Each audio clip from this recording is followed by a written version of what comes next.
সৈয়দ আবুল আলা মওদুদী রহমতুল্লাহ আলাইহি উনি ওনার কিতাবে লিখেছেন, আমি ইসলাম মানতে গিয়ে দেখেছি আল্লাহ কি বলেছে, রসুল কি করেছে। আমি যদি দেখতাম যে আমার মুরব্বী কি বলেছে, আমার দাদা কি করেছে, তাহলে আমি হেদায়েত পেতাম না।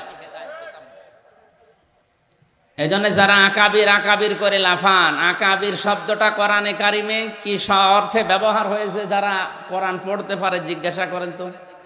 কাফেরদের চরিত্র ছিল ওইটা, কোরআন দিয়ে নবীর আদর্শ দিয়ে ডাক দিলে ওরা বলতো না, ও কথা আমাদের দরকার নেই, আমাদের বাপ দাদা মুরব্বী আকাবিররা যা রেখে গেছে ওইটাই আমাদের জন্য যথেষ্ট।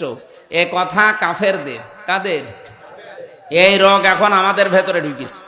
কোরআনে কারিমে আল্লাহ পাক বলেন, ওয়াইদা কিলা লাহুম তাআলাউ ইলা মা আনজালাল্লাহু ওয়া ইলার রাসূলি ক্বালু হাসবুনা মা ওয়াজাদনা আলাইহি আবাআনা।